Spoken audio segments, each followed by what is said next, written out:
Il y a 10 ans, je suivais les vidéos de Nino qui, à travers sa série C'est par où le stade, s'était donné le défi de parcourir les 20 stades de Ligue 1. 10 ans plus tard, j'ai décidé de vivre à mon tour cette aventure et de vous documenter mon périple.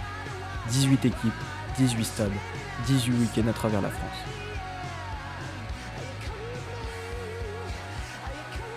Bienvenue dans Destination Ligue 1.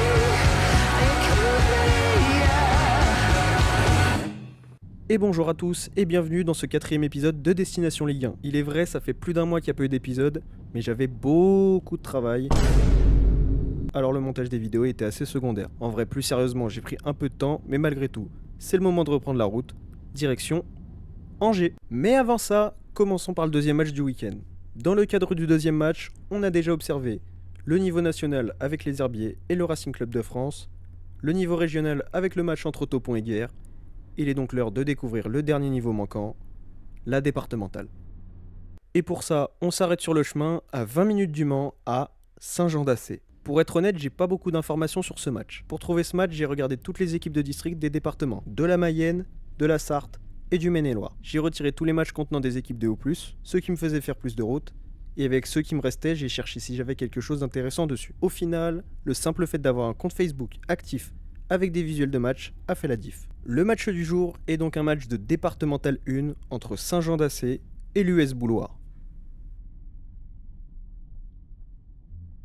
D'un côté, le leader de la poule départementale 1, groupe B de la Sarthe, l'US Bouloir, qui se déplace avec pour objectif d'enchaîner sur une 4e victoire, après 3 victoires sur ses 3 premiers matchs, et un bilan intéressant de 10 buts mis, pour seulement 1 but pris. De l'autre côté, c'est l'équipe recevante de Saint-Jean-d'Assé qui a démarré difficilement cette saison avec une victoire 3-0, mais 2 défaites 2-1 et 2-0.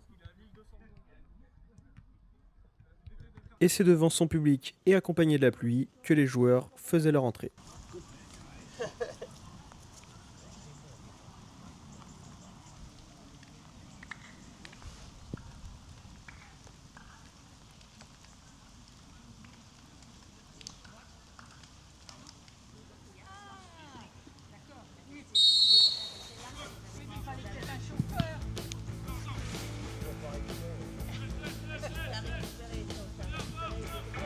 Alors sur le papier, je donne l'avantage à Bouloir, du coup je me suis mis du côté où ils attaquaient.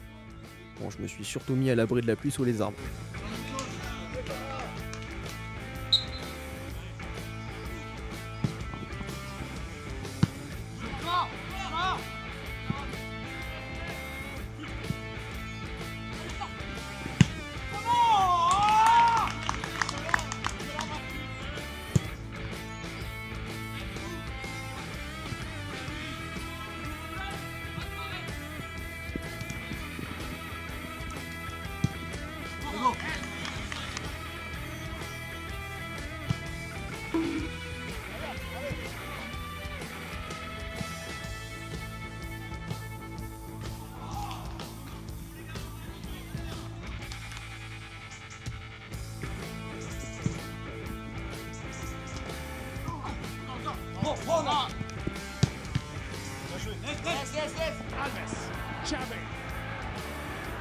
شعبي 606 مباريات الى حد الان مع نادي برشلونه 106 مباراه دوليه كان اكثر اللاعب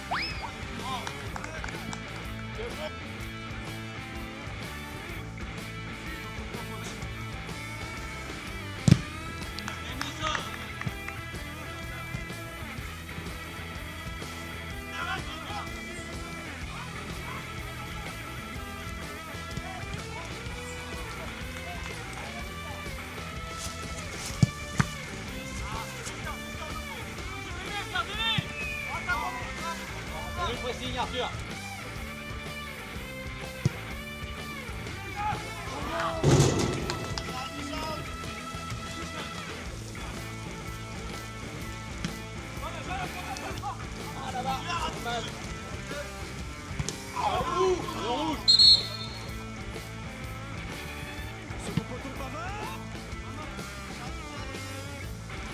Au final, l'équipe de Bouloir qui maintenait la pression dans le camp adverse et s'imposait sur les duels aériens se voit logiquement récompensée.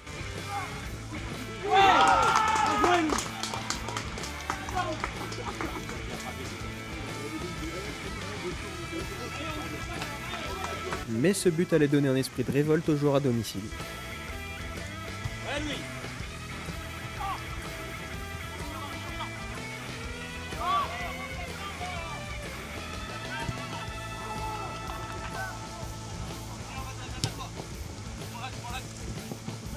Reste debout.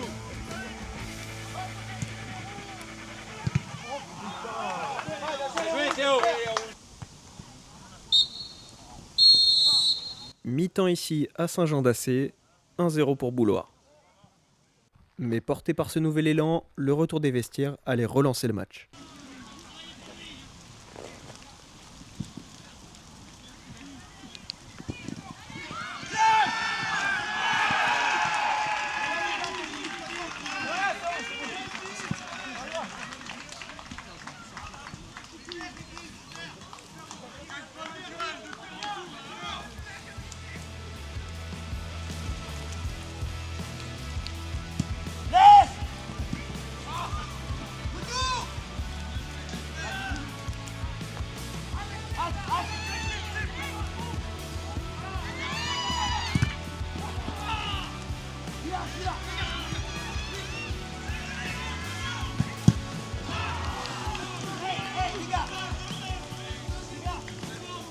Malheureusement, les vieux démons de Saint-Jean-d'Assé allaient une nouvelle fois les sanctionner.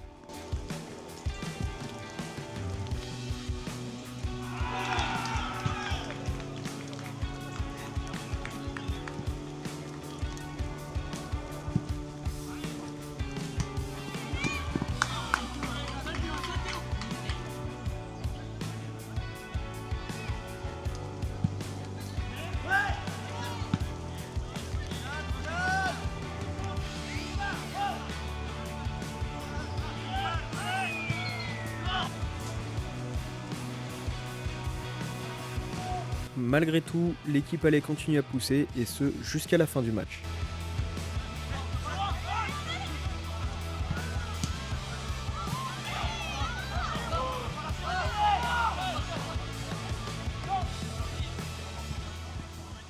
Mais sur une pelouse compliquée, le match se finissait sur le score de 2-1 pour le leader du championnat.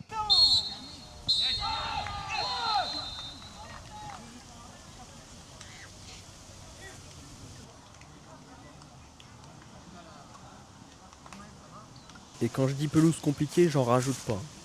Bref, au terme de ce match, je prenais la route du Mans pour y rejoindre mon hôtel pour la nuit. Et en me réveillant le lendemain, je trouvais ça bête, même si la vidéo est consacrée à Angers, de se retrouver au Mans sans visiter le circuit.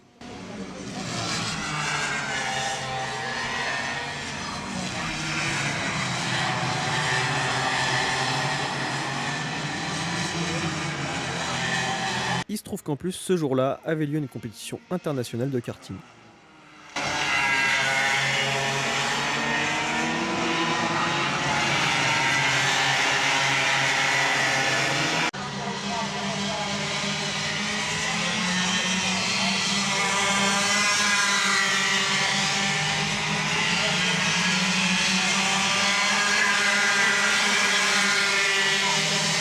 J'ai évidemment fait un petit passage par le musée actuel en attendant que le musée soit rénové pour y retrouver plus d'une centaine de voitures.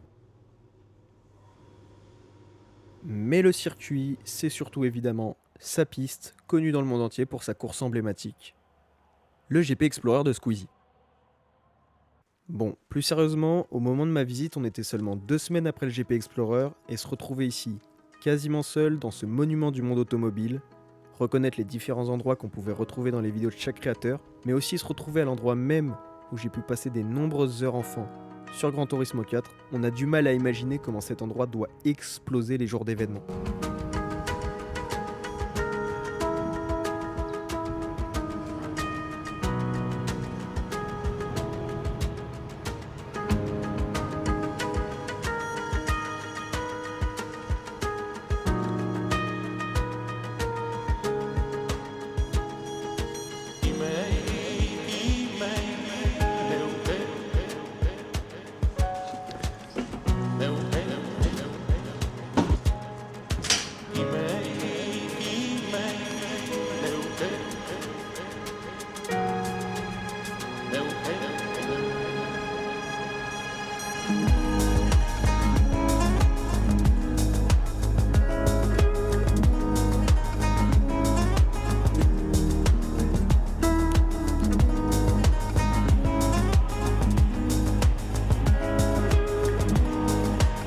assez parlé, pour l'instant on n'est pas sur une chaîne automobile jusqu'à preuve du contraire, mais une chaîne de foot, et on a un match et un stade à aller découvrir. Bon, on a un petit problème, c'est que j'ai regardé le temps de route qui me reste entre Le Mans et Angers, et je vais arriver en vrai pile pour le match. Ce qui veut dire qu'aujourd'hui, pour cette vidéo, il n'y aura pas de plan de la ville d'Angers. J'avais deux choix, c'était soit utiliser des plans qui existent sur YouTube, mais j'aurais dû créditer toutes les personnes, soit ne pas faire de plans, ou alors faire des plans de nuit, mais avec la caméra, les plans de nuit, on n'aurait pas vu grand chose. Donc je préfère ne pas faire de plans. Et en vrai, ça m'embête un petit peu, parce que même si Le Mans, enfin le circuit, c'était super cool, en termes de foot, le match de départemental, il a été un match de départemental, il n'y a pas eu d'énormes surprises, pas de dinguerie vraiment. Et pour ce qui est de Angers-Monaco, je m'attends pas à un match de fou honnêtement. Je sais pas si l'ambiance va être incroyable, je sais pas si le match de foot va être incroyable. Je m'attends pas spécialement à une surprise. Je sais pas, honnêtement pour l'instant, y a un petit truc qui manque dans cette vidéo. Je sais pas, faut que je trouve le moyen de combler le vide.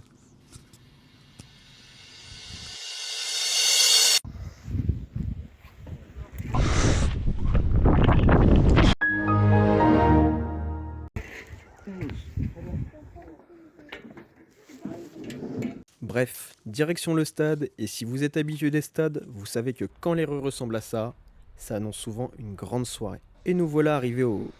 Attendez, c'est le stade ça? Ah oui, c'est le stade. Bon, bienvenue au stade Raymond Kopa d'Angers. Et du coup, pour aujourd'hui, l'arrivée des joueurs, c'était trop tard.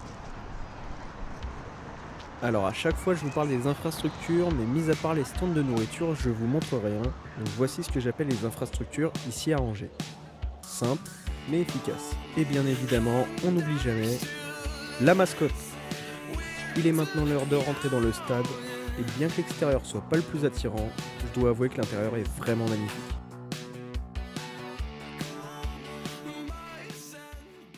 Bon, et pour le choix de la tribune, je crois avoir mis les pieds dans ce que j'appellerais la tribune enfant.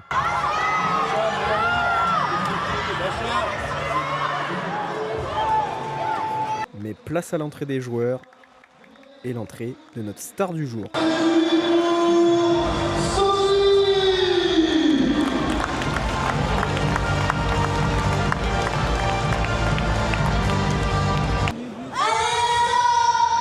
Wow, ok, je vous présente le match. Allez, l'équipe que l'on suit aujourd'hui, vêtue de noir et blanc de l'autre côté du terrain, n'est autre que le SCO d'Angers. Et malheureusement, je le dis et je le pense encore, mais on est une nouvelle fois sur une équipe qui va jouer le maintien cette année. Et c'est pas le début de saison qui me donnera tort, avec une victoire en 7 matchs, seulement 3 buts inscrits et une défaite juste avant la trêve, 5-0 contre Strasbourg, pour se retrouver à l'actuelle 17ème place du classement. Il faudra donc compter sur toutes les forces en présence. Non, Scotty, pas toi, t'es pas dans le groupe. Désolé. Et ils auront fort à faire face à leur adversaire du jour en la présence de Monaco, participant à la Champions League. Cela dit, le début de saison de Monaco n'est pas tout beau, un nouveau coach fraîchement arrivé cette semaine, des résultats prometteurs comme un match nul contre City, mais d'autres qui questionnent plus comme la défaite à Lorient. Au final, on s'en sort avec un bilan de 4 victoires, 1 nul et 2 défaites, 16 buts mis, 12 buts pris et une 5ème place de championnat. Mais ce match, c'était surtout l'occasion pour moi de voir des joueurs avec plaisir comme Ansu Fati ou encore Paul Pogba.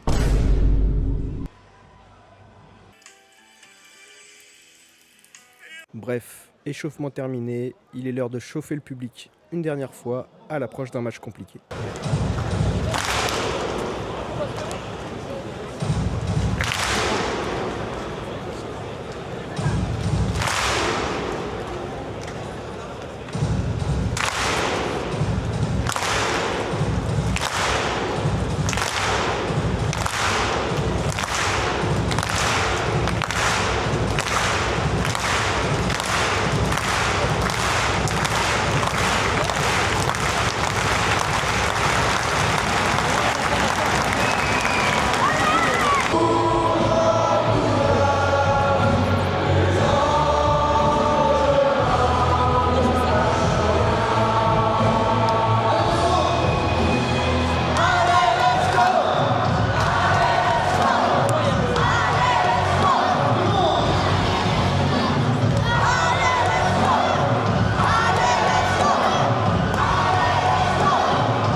Le public est prêt, les joueurs sont prêts, place au spectacle.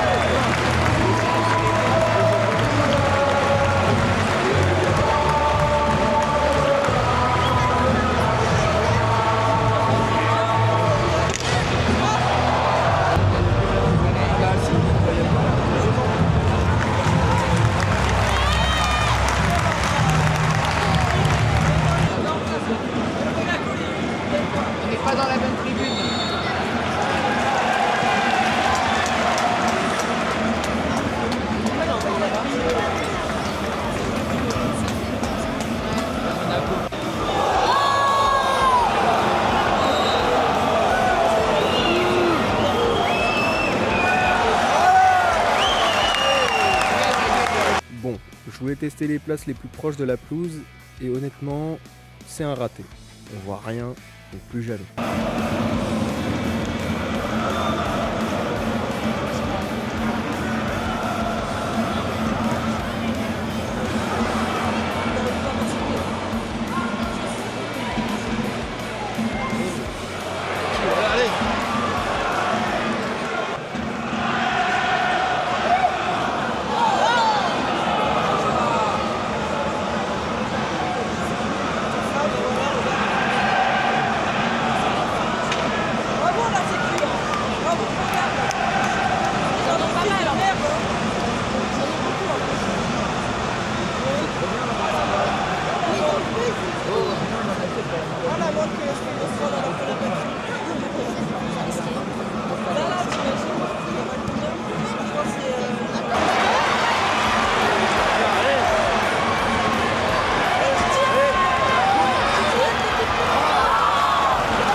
Au final, dans un match où je m'attendais à une nette domination monégasque, l'équipe d'Angers fait mieux que résister et commence même à inquiéter la défense adverse.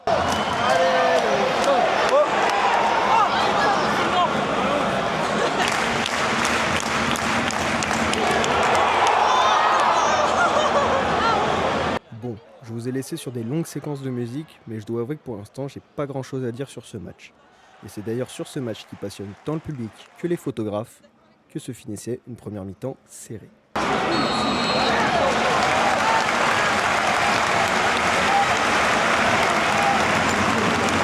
L'heure d'aller se restaurer, les prix sont plus ou moins identiques qu'ailleurs et en fait il n'y avait plus rien à manger. Que des chips et des bonbons. Aïe aïe aïe aïe aïe, sale soirée, mais on désespère pas, il y a une deuxième mi-temps pour rattraper ça. C'est bon.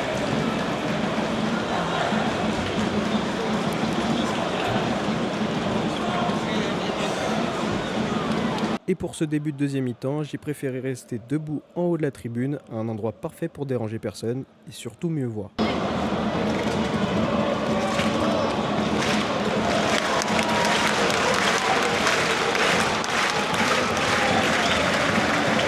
D'ailleurs, j'avais aussi pris ma place pour être au plus près de l'échauffement des joueurs monégasques, espérant voir Pogba, mais en fait je suis du côté engin.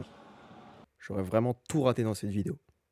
Heureusement, j'ai pas raté mon saut à l'élastique. Et du coup, en comparatif, vous le voyez, il n'y a pas à dire, c'est plus agréable d'être plus haut pour regarder le match. Sinon, côté foot...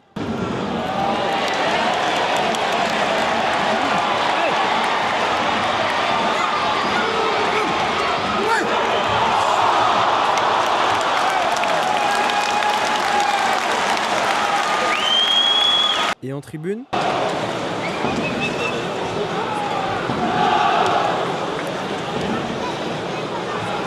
Ouais, non, ça a du mal. Hein. Et c'est une fin de journée méritée pour Scotty la mascotte. Maintenant, à fond dans le match.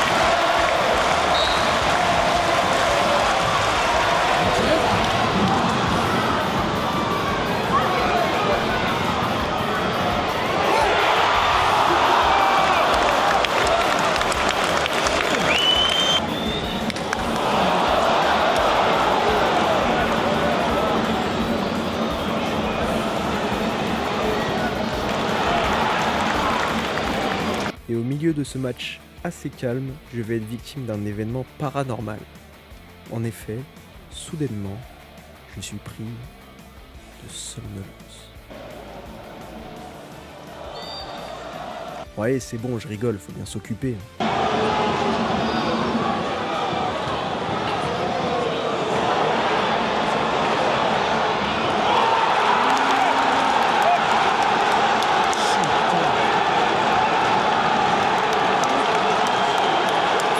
Wow. Peut-être que je me suis réellement endormi en fait, c'est un rêve. Et du coup, avec ce but, je décide de retourner à ma place en espérant assister au plus près au réveil des locaux.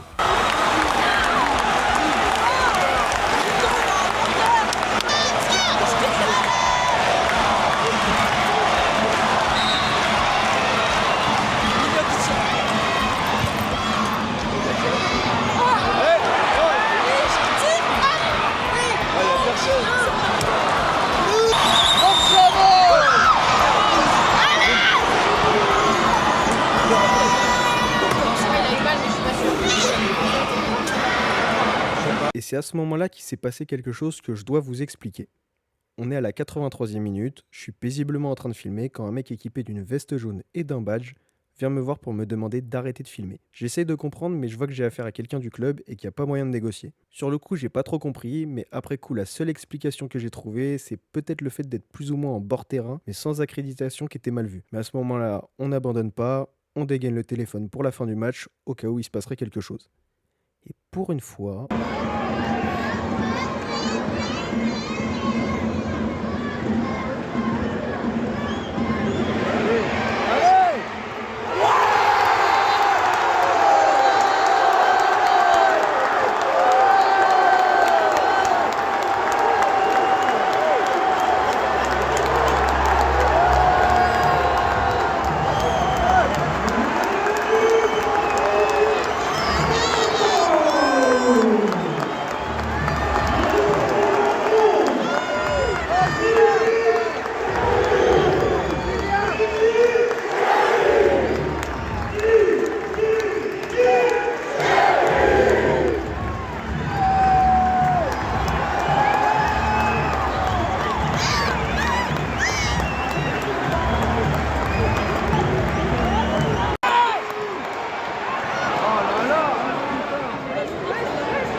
Voilà, c'est la fin du match ici à Angers. Les deux équipes repartent avec un but et un point.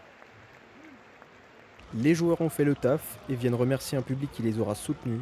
Mais s'ils devaient remercier un fan en particulier, c'est bien lui qui aura donné de la voix de la première à la dernière minute. Alors le SCO, Louis, Si vous voulez faire un heureux, vous savez quoi faire. Sur ce, débrief. Et commençons par le match de départemental.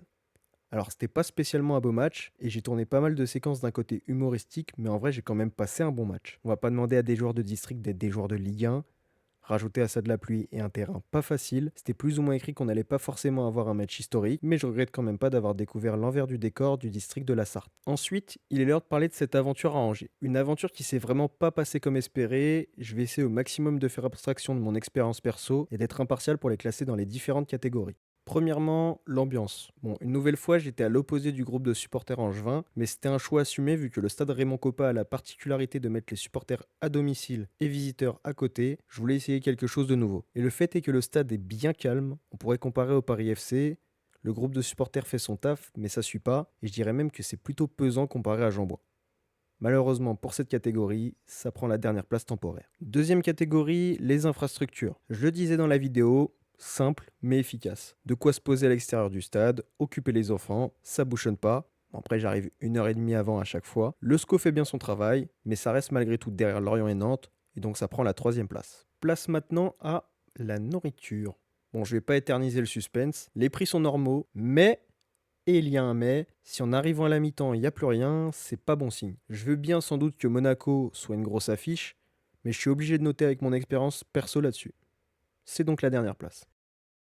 Dernièrement, le prix. Bon, malgré tout sur ça, le fait est qu'Angers bat tous les précédents clubs de cette aventure. J'ai plus ou moins classé les prix des équipes que j'ai déjà vues pour différents matchs avec le prix le plus bas, le plus haut, et pour 35 € où se situer dans le stade. Et Angers est clairement le plus abordable des 4 avec une place à 35 € qui vous mettrait au centre, à l'étage du bas d'une tribune latérale. Cela dit, ma place m'a coûté 21 €, j'étais mal placé, mais ça c'était ma faute et surtout malgré tout, je préfère mettre un peu plus pour vivre un match comme à Nantes. Je mets donc quand même une généreuse 2e place ici. Et donc au final, si on fait le calcul des places, Angers se trouve donc... Oh. Oui monsieur Chat, oui, oui, ok, pas de souci. Premier, Angers se retrouve premier. Indiscutable. C'est la fin de ce 4e épisode, merci d'avoir regardé une nouvelle fois et on se retrouve vite pour une nouvelle destination. Salut! Et quand je pense à toi, est-ce que tu penses